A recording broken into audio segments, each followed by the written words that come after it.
And we are here with Troy and Trevor Parker. Who's what? Who's Troy. no? Trevor Troy. You got it first minute ago. You know what? You got it 2 She just minutes got it right ago. 2 minutes ago. You just did it. I just did it? Not now. You just did it You got it wrong. wrong this time. Wait. I said Troy and Trevor. Yep. Now, yeah. Okay. Yeah. All right.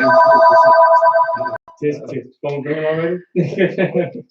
All right, you're on the Deeva Show. Who am I talking with? Hey, this is Mark. I just wanted to let you know that I love your show. You're doing a great job. Thank you. Thank you. I appreciate you, Mark. All right. All right. Listen to you again. Thank you. So we are back with the Deeva Show on Sador Radio, and we are talking with Troy and Trevor Parnia with Twin Tone Publishing and Twin Tone Entertainment LLC. So I was reading over your information, your bio, Oh. and listen, one of the things I was just mentioning before you all came is that people that are in the business are multi-talented.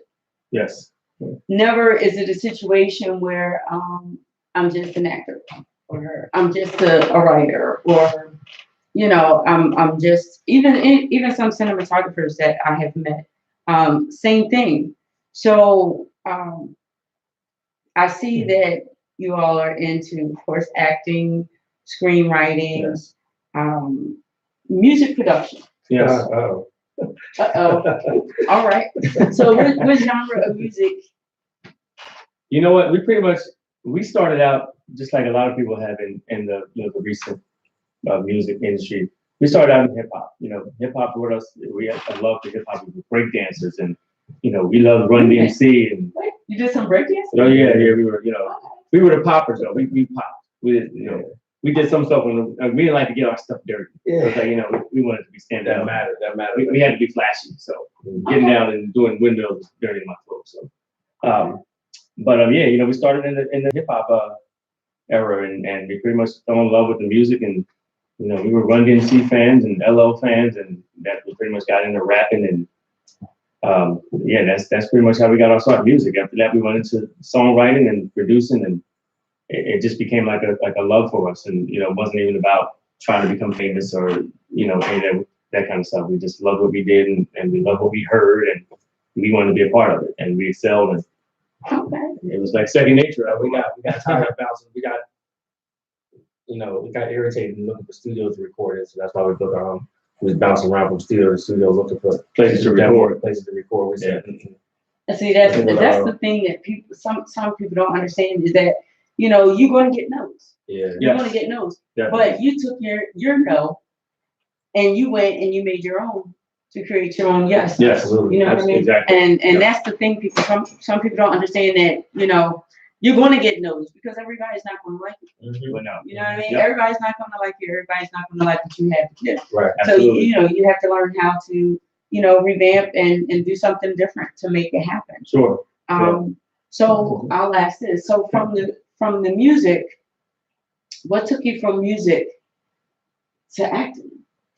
As far as even when we did music, our friends always told us we were always the class clown. We did this talent show back in high school, and they put down the house because all we did was walk around mimicking teachers and mimicking our friends, and everybody was Imitating like, everybody. y'all need to do this in the talent show. We're like, we don't want to do it in front of people. We just doing it to entertain y'all. So we finally did it in the talent show, and just from there, everyone was like, yo, you guys need your own show. Right. You guys should be on TV. But we didn't want to hear that. We was going to be the next LA and Babyface. Right. We was going to be the next. You wanted Jimmy Jam. music. Yeah, we was going to be the next Jimmy Jam and Terry Lewis. Any production duo you could think of, that was us. Yeah, we was going to be the next Neptunes. That's what we wanted to be. Wanted music. Yeah. So our father was killed when we were 4 months old, and we were born in the 70s. And it's an interesting story because it was tied in with like the Black Mafia and some police and political corruption and that whole thing. So as we did research, we got older, we started doing research to find out who he was from our family members and things. This one said, yo, this will make a good, we need to write a book about this. We wrote songs, we wrote poems, we wrote everything else under the sun. We never wrote a book before. So we wrote the novel, and I'm telling you, You need a lot of discipline to write a novel. And the hardest part about it is second guessing everything that you write. Right. Every time you get to another chapter, you're like, I don't like that. So, now that I'm more crafted in screenwriting and writing novels and things, I always tell people, don't sit there guessing on that, just write it through. And then you can go back and guess on it. At least you got the first version done. You gotta have a first draft. It's never gonna be good enough for you. It's never gonna be good enough. Write it and then go back and, change whatever you want to change. Yep. So we wrote the novel and, it was rough in the beginning because we didn't have like an editor or thing. We just wrote it and put it out. And we actually sold a lot of copies of that book. We wrote from here. We wrote what we found out and we wrote from here. And people said, yo, this is really a good story. It's a good book. And it did well. So that wasn't enough for some people. Some people said, yo, they like the book so much, this would make a good movie. Now you're going way left field now. We know movies, we know music, and we tried this book thing. We don't know anything about making films. So we taught ourselves how to write screenplays. And we wrote a short script. We actually put the script online. We first started with film.org. Put it on a couple of sites, and we actually got volunteers to direct, be in it.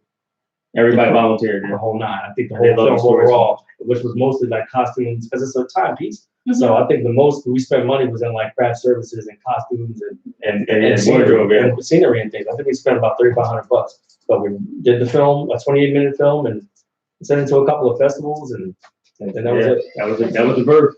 This is what you all are describing right now is exactly what I try to explain to people all the time. I always tell them to do your research and invest in yourself. Yes. And you always have to constantly research your craft to figure out things, because a lot of times in this business, you all know, you're not going to, you may get some and it's, few and far in between, but you're not going to get somebody that's actually going to sit next to you and say, no, you don't do it this way, you do it this way. Right.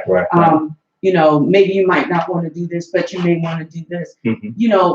Not so much that people don't want to help, but sometimes they don't have the time. Sure. They don't have the time to actually sit, because I always try to help people out whenever I can, give them as much information that I can. Mm-hmm. But I can't be there the whole entire time because I have to do my own thing as well. Exactly. So you all took the time and actually researched how to write a screenplay, mm-hmm. and you put it together and you did it. And I'm just going to say what you just said is kind of like what I did when I first did my first film. Have you seen her? Mm-hmm.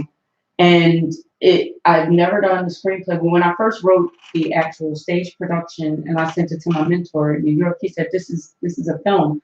He said, you're not going to be able to do this stuff on stage. On stage, right.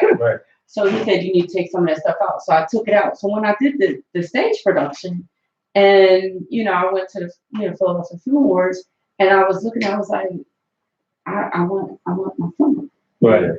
So I did what you guys did. I went and did some research, mm-hmm. and tried to figure out what to do, how to do it. And then I gathered some people that were willing, volunteering, mm-hmm. and able, and sat down there and knocked it out.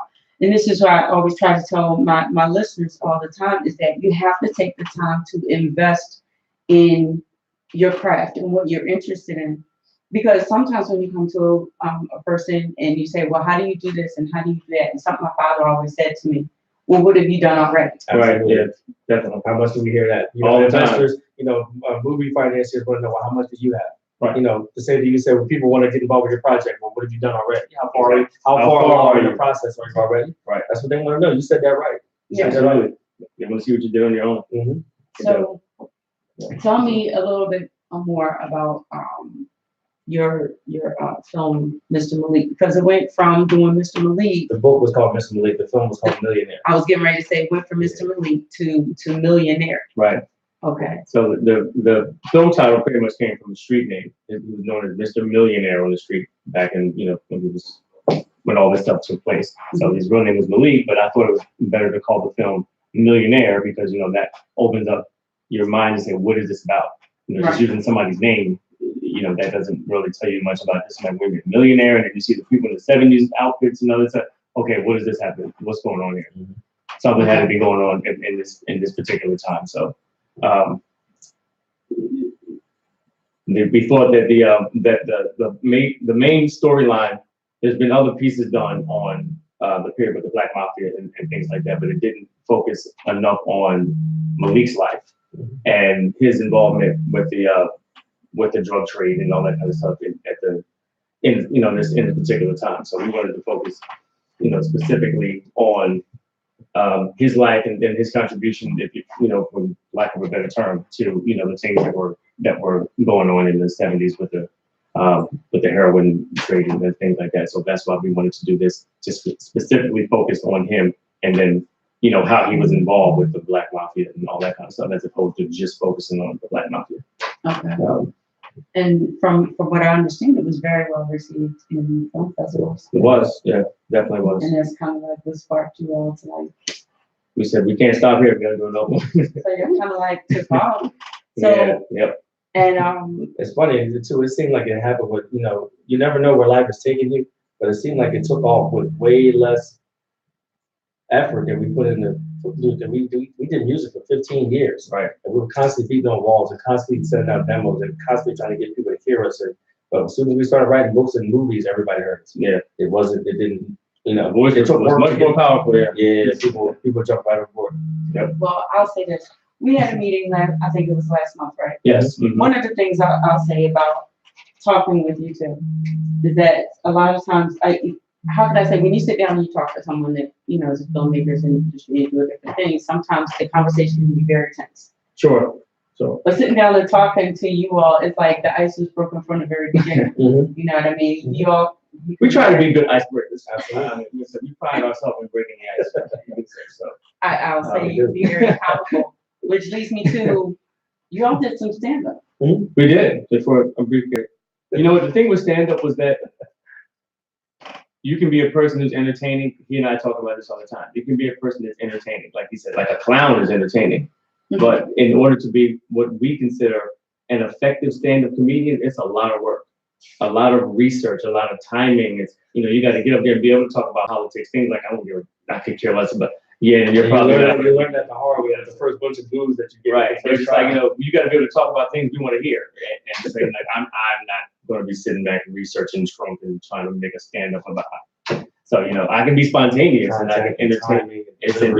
My hat's off to them, because it takes so much to put into that to actually be successful and be that Chris Rock and Kevin Hart.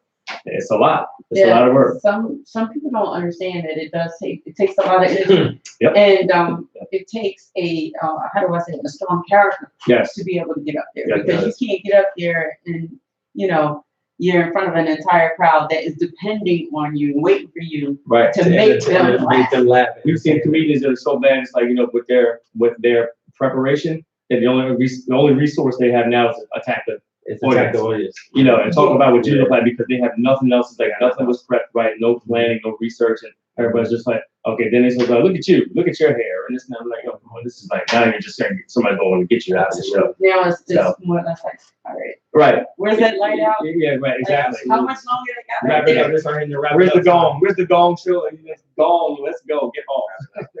Yep. So Yeah. and you both appeared in film, other films, Yes. TV, Mm-hmm. Yeah. and which television show? We did What was Evil that? Twins. Twins. Yeah, we did For My Woman. Oh wow, So- you were twins. Yeah, we did Evil Twins. Yeah. Yeah. That was last night. Who did we play in Evil Twins? I forgot.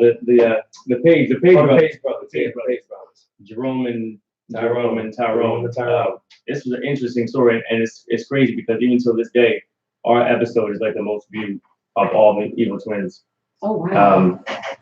that they've actually produced. But the story was these twin brothers, Jerome and Tyrone Page, pretty much two different girls they had abducted and taken somewhere and raped, and one of them they actually killed. Oh, Both of them together, yeah. And we find this stuff interesting because people don't know that there's just so many stories out there about twin brothers that make good films and keep you interested. And who would think that both of them would have done this? And one of them would say, no, let's not do this. They were just like, no, let's go through it. Well, I'll say that you're both extremely talented. Thank you. You're funny, and the thing about it is, ladies and gentlemen, right here in the city of Philadelphia, the city is full of so many talented people. It is. I will- Of opportunities. Exactly. And one of the things that I noticed, I can't remember which one of you said it at one point in time, but people often sit and wait to try to figure out how to do stuff instead of jumping in and learning how to do it. And you don't need to be a multimillionaire No. in order to be a filmmaker. It's not about necessarily. It's not necessarily about connection. Sure. It's about your passion. It's about your drive and what you put into it. Before you all came, I was mentioning how when I first started my entertainment company, it was about 13 years ago, Mm-hmm. and my first audition, I had 2 people show up. Wow. I put it out there, that I was having auditions, and so many people were like, "Oh my gosh, I can't wait, until you put out for auditions. I want to be a part of it, and all of this and all of that." And I received, I think it was actually not 2, it was about 5 people that came out for the audition. Mm-hmm. 2 of them I kept, Right. after the audition, but I didn't allow it to deter me. Mm-hmm. I didn't allow it to turn me around, Sure. and that's the big part of it. People, you can't allow certain things to turn you around. You just have to keep pushing and keep pushing. And what I realized when I put it out for my audition, I only used one line of communication. Mm-hmm. You know what I mean? I had to start realizing I had to branch out and do different things. Right. So when one thing doesn't work, you work on it in a different avenue. Absolutely. Absolutely. So I am going to go and send y'all on a break. Those of you that are listening on the radio, you're going to get some music, and those of you that are on YouTube, we're going to take a little break from you.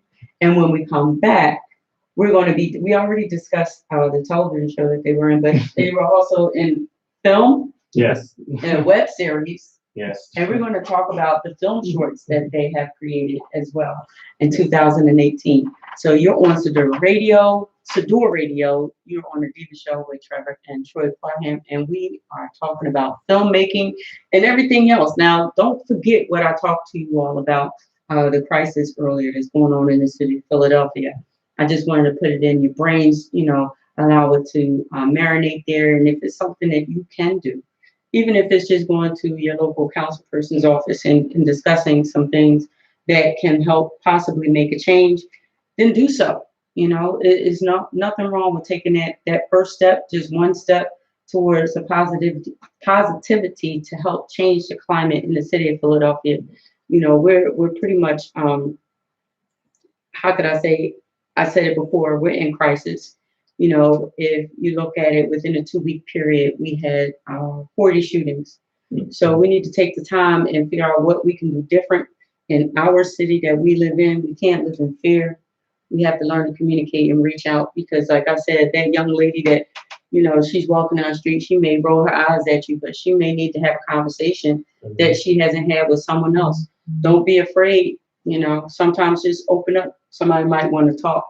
Might make a difference, might make a change. We'll see you on the other side. This is Sador Radio.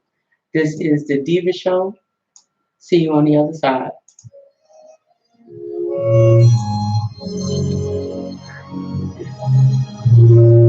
Deeva Show, how about yourself? Yes. Okay.